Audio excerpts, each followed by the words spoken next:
بسم الله الرحمن الرحيم إن الحمد لله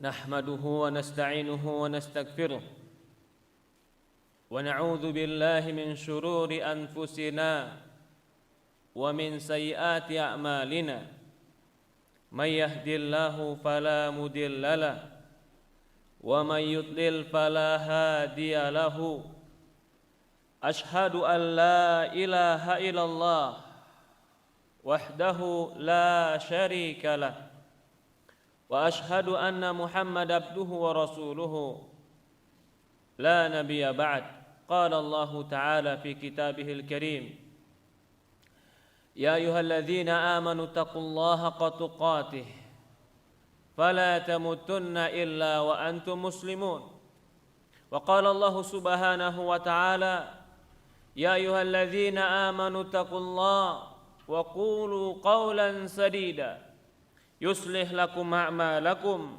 ويغفر لكم ذنوبكم ومن يطع الله ورسوله فقد فاز فوزا عظيما وقال الله سبحانه وتعالى يا أيها الناس اتقوا ربكم الذي خلقكم من نفس واحدة وخلق منها زوجها وبث منهما رجالا كثيرا ونساء واتقوا الله الذي تساءلون به والأرحام إن الله كان عليكم رقيبا فإن أصدق الحديث كتاب الله وخير الهدي هدي نبينا محمد صلى الله عليه وعلى آله وصحبه وسلم وشر الأمور محدثاتها فإن كل محدثة بدعة فإن كل بدعة ضلالة فإن كل ضلالة في النار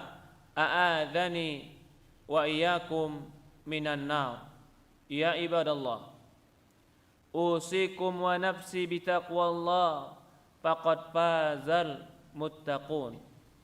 Saya wasiatkan kepada diri saya pribadi dan kepada seluruh jamaah agar bertakwa kepada Allah Subhanahu wa taala. Sesungguhnya orang-orang yang bertakwa kepada Allah Subhanahu wa taala merekalah orang-orang yang beruntung dan merekalah orang-orang yang sukses. Ya ibadallah, para hadirin jamaah salat Jumat yang dimuliakan dan dirahmati oleh Allah Subhanahu wa taala. Walan tarda ankal yahud wala nasara hatta tattabi'a millatahum. Allah gambarkan di Quran dan Allah abadikan di dalam Quran, walan tarda ankal yahud. Yahudi tidak akan pernah ridho kepadamu. Wala nasara, Nasrani tidak akan pernah ridho kepada kalian. Hatta tattabi'a millatahum, sampai kalian mengikuti agama mereka. Ya ibadallah, jika dalam sebuah peperangan itu musuh nampak di depan mata kita dan kita tahu, kita sadar dia menggunakan senjata, maka musuh yang seperti ini kita bisa menghadapinya dengan senjata pula dan kita bisa memasang kuda-kuda kita. Tetapi ada musuh yang mereka tidak menampakkan permusuhan dengan kita, tapi mereka ingin melemahkan kita. Ada musuh yang tidak menampakkan mereka bersenjata dengan kita, tapi mereka ingin meruntuhkan kita. Itulah yang dikatakan konspirasi. Merusak pemikiran sehingga pemikiran tadi berubah, lalu cara pandang berubah, lalu sikap berubah, lalu hancurlah akidah. Akidah itu adalah keyakinan di hati. Agar keyakinan ini berubah, maka mereka masukkan informasi ke dalam telinga dan mata kita supaya apa yang di hati ini berubah. Inilah yang dikatakan perang dalam berpikir. Inilah yang dikatakan perang Ghazwatul Fikr. Pemerangan dalam cara berpikir kita. Dan banyak kaum muslimin tidak sadar bahwasannya kita sedang diperangi dengan ini. Yuhibbu an tasyi'a fahisatan lilladzina amanu. Mereka sangat suka dan sangat senang jika kemaksiatan, dosa itu bersebar di tengah orang-orang yang beriman. Mereka mempunyai misi supaya kejahatan mereka, supaya kerusakan mereka, supaya kemaksiatan mereka menjadi sebuah perkara yang biasa. Awalnya hanya opini. Yang opini ini akan menjadi pro dan kontra. Tapi opini terus digulirkan. Dia tahu akan ada pro dan kontra. Tapi apa yang diinginkan? Opini ini terus berjalan sehingga anak kita terbiasa dengan mendengar opini ini. Sehingga kalau sudah terbiasa opini ini, maka terus terdengar akhirnya menjadi sebuah kebiasaan. Ketika sudah menjadi sebuah kebiasaan, sudah bukan menjadi sebuah kemungkaran. Ketika sudah menjadi bukan sebuah kemungkaran, menjadi sebuah pembenaran. Itu puncaknya menjadi sebuah pembenaran. Contoh. Saya mau contohkan. Dulu di awal-awal tahun 50-an, tahun 60-an, apa yang kita katakan tentang orang homoseksual? Gak ada satu negara pun yang mengatakan itu benar. Gak ada. Akhirnya dimasukkan, diopinikan, diberitakan. Awalnya kontra, pro kontra dan pro kontra terus ada, tapi terus dimasukkan. Sampai akhirnya sebuah menjadi berita yang biasa. Oh, ternyata di lingkungan kita banyak orang homoseksual, biasa. Sampai naik lagi tingkat yang berikutnya. Oh, ternyata homoseksual itu bukan kelainan.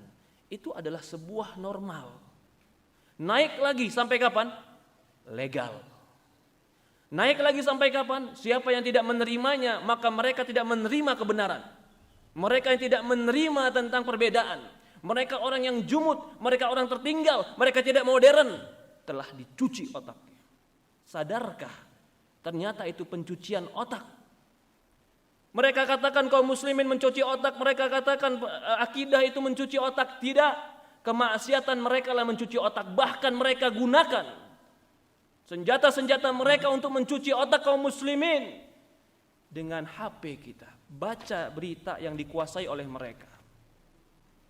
Seolah-olah menggambarkan sebuah cerita. Oh, sebuah prestasi. Sebuah prestasi kepala desa, kepala daerah yang transgender. Apa prestasinya di situ?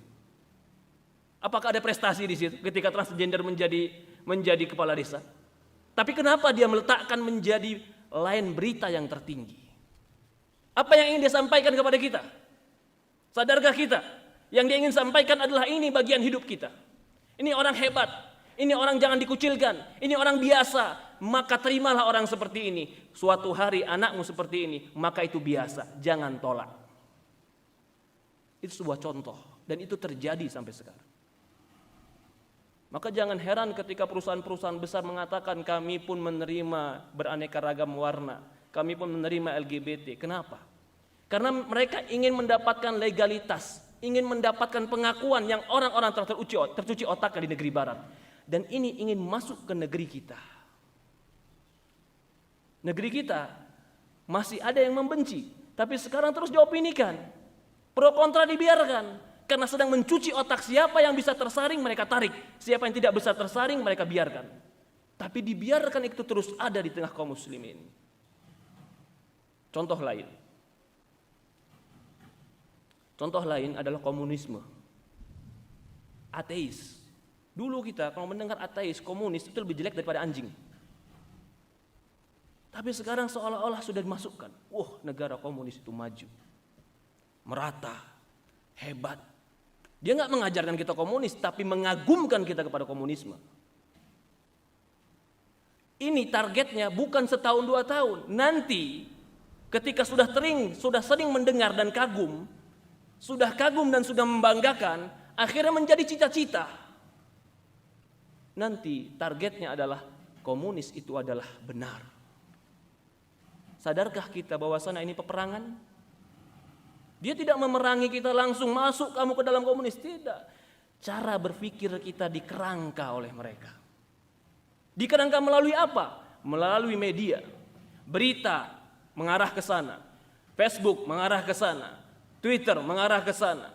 Semua mengarah, media-media besar mengarah ke sana. Seolah-olah nanti apa yang kita lihat lingkungan kita sama seperti itu semua. Sehingga terjadilah frame, terjadilah sebuah pemikiran, oh ternyata ini semua dunia biasa. Mereka buat film hiburan. Tapi ternyata dalam film itu ada orang yang LGBT. Seolah-olah itu film. Bahkan mereka masukkan ke dalam film anak-anak. Anak-anak kecil. Tahukah kita bahwasannya itu adalah bentuk dari pemerangan pikiran? Sadar tidak sadar, tahu tidak tahu, kita digiring agar berubah cara berpikir dan cara pandang. Bagaimana cara merubahnya? Mereka opinikan semua ini.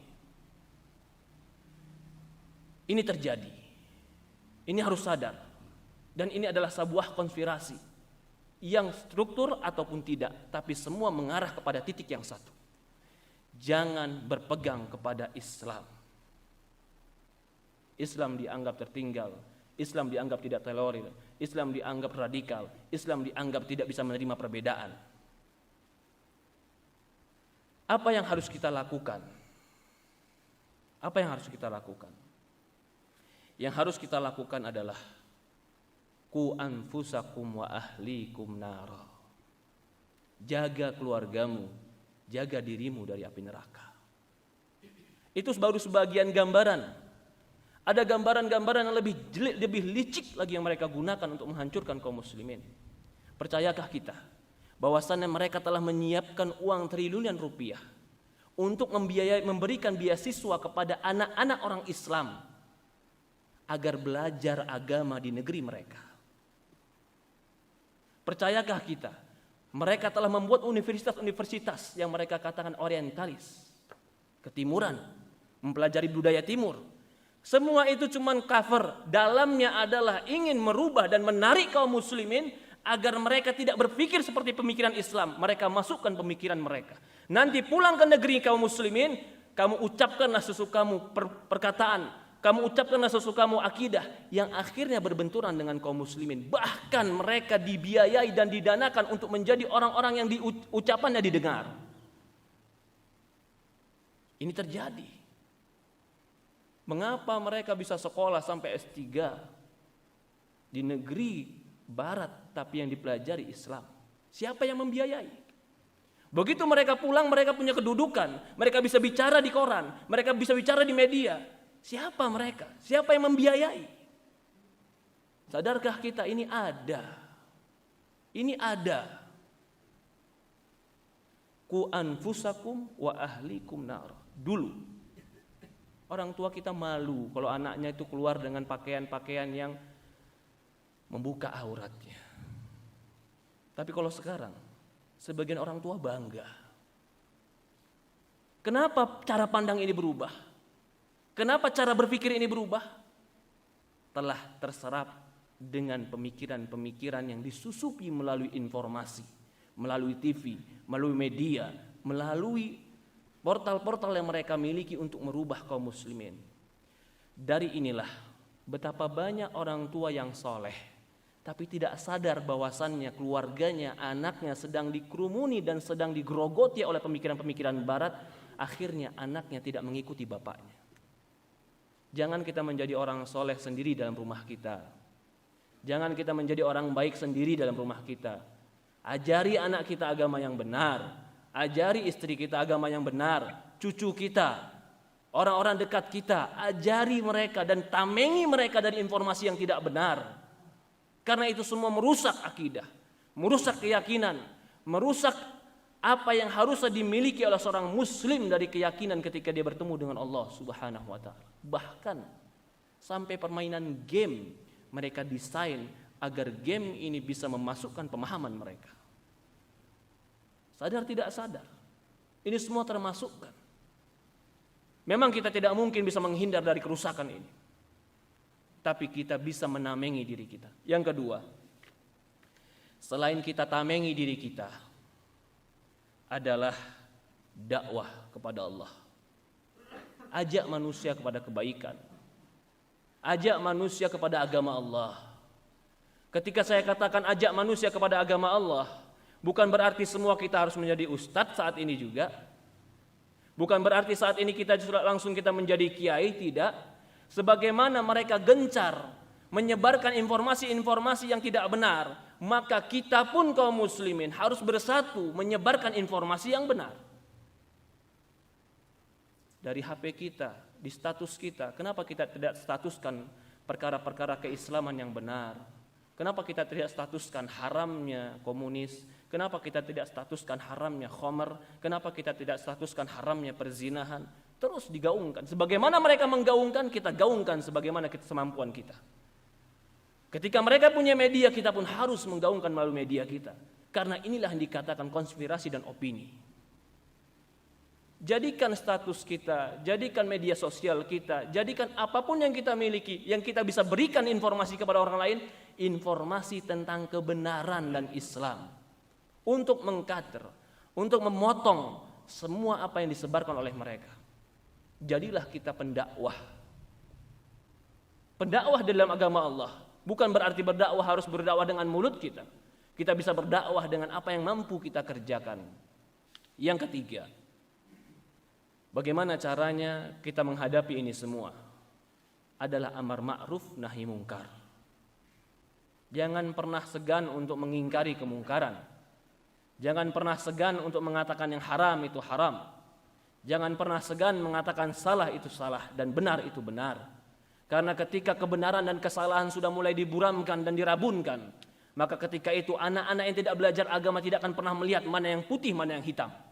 Tapi ketika kita betul-betul menegaskan ini adalah putih dan ini adalah hitam, ini adalah baik, ini adalah jelek, amar ma'ruf nahi mungkar ditegakkan, maka orang-orang tidak akan pernah lihat lagi abu-abu, tidak akan ada yang dikatakan abu-abu, semuanya jelas. Maka itu Islam mewajibkan amar ma'ruf nahi mungkar agar jelas pembatas antara hak dan batil. Lu'inal ladzina kafaru min bani Israil. Orang-orang kafir Bani Israel dilaknat oleh Allah dengan lisan nabi mereka. Kenapa? Wa kanu la yatanahawna 'anil munkar. Karena mereka dahulu tidak pernah menahan dan tidak pernah melarang daripada kemungkaran. Larang kemungkaran walaupun dari diri kita, dari anak kita, dari keluarga kita, dari tetangga kita, dari lingkungan kita. Ingkari kemungkaran. Sesuatu yang merusak agama kita, merusak akidah kita, merusak norma-norma kehidupan kita, ketimuran kita. Semua harus kita singkirkan. Karena itu bentuk dari konspirasi yang merusak akhlak anak-anak kaum muslimin. Barakallahu lakum fil Qur'anil Karim wa nafa'ani wa iyyakum bima fihi minal ayati wa dzikril hakim wa taqabbalallahu minni wa minkum tilawatuh wastaghfiruh innahu huwal ghafurur rahim.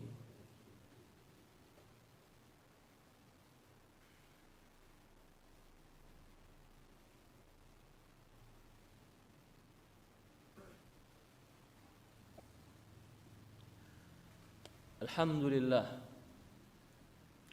Wassalatu wassalamu ala asyrafi anbiya'i wal mursalin.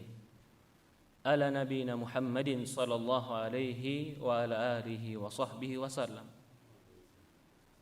Usikum wa nafsi bitaqwallah faqad fazal muttaqun. Saudaraku, jamaah salat Jumat yang dimuliakan dan dirahmati Allah Subhanahu wa taala. Al-Quran tidak pernah berubah. Hadis-hadis Rasulullah SAW tidak pernah berubah. Tetapi orang Islam yang memeluk agama Islam sebagian telah berubah. Mereka tidak lagi seperti Quran yang sebagaimana Quran mestinya. Mereka tidak lagi sebagaimana hadis yang diajarkan Rasulullah SAW sebagaimana mestinya. Bahkan sebagian mereka karena kejahilan dan kebodohan mereka menganggap apa yang ada pada Quran itu adalah ketertinggalan, itu adalah kekakuan, itu adalah kesempitan. Ini semua adalah buah dan hasil daripada apa yang dilakukan oleh orang kafir untuk menjauhkan kaum muslimin dari agamanya. Jangankan kita orang-orang yang di timur ini, sebagian orang yang sudah berbahasa Arab, yang mereka paham Quran tanpa penerjemahan, Sehari-hari menggunakan bahasa Arab, mereka pun sedang diperangi dengan itu. Sehingga di negeri-negeri mereka, sebagian negeri mereka seolah-olah sudah bangga dengan kebarat-baratan, bangga dengan khomer, bangga dengan kebebasan, bangga dengan apa yang datang dari barat. Itu adalah bentuk daripada pencucian otak dan pencucian akidah kaum muslimin. Ya ibadallah, usikum, aku wasiatkan kepada diriku dan kepada seluruh para jamaah, kita masih dalam peperangan, yaitu peperangan intelektual, peperangan akidah, peperangan keyakinan. Maka kokohkanlah akidah kita dengan belajar ilmu agama kita. Bagaimana kita bisa tahu kalau mereka mau merusak agama kita sementara kita sendiri tidak belajar agama kita?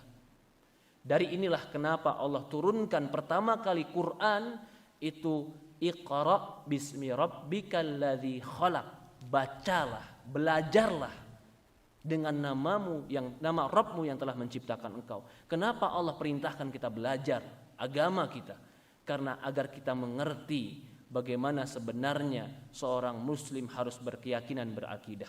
Semoga Allah Subhanahu wa taala menjaga kita, menjaga kaum muslimin, menjaga anak-anak kita, menjaga akidah kita, menjaga negeri kita, menjaga kaum muslimin di atas Al-Quran dan hadis Rasulullah sallallahu alaihi wasallam. Allahumma shalli ala Muhammad wa ala Muhammad kama shallaita ala Ibrahim innaka Hamidul Majid. Allahumma barik ala Muhammad wa ala Muhammad kama barakta ala Ibrahim innaka Hamidul Majid. Allahumma arinal haqqa haqqan warzuqna tiba'ah wa arinal batila batila warzuqna tinabah. Ya muqallibal qulub tsabbit qalbi ala dinik wa tsabbit qulubana ala dinika wa tsabbit qulubana ala ta'atik. Rabbana ighfir lana wa liwalidayna warhamhuma kama rabbayani shaghira. Rabbana atina fid dunya hasanah wa fil akhirati hasanah wa qina adzabannar. Walhamdulillahi rabbil alamin. Qimus shalah.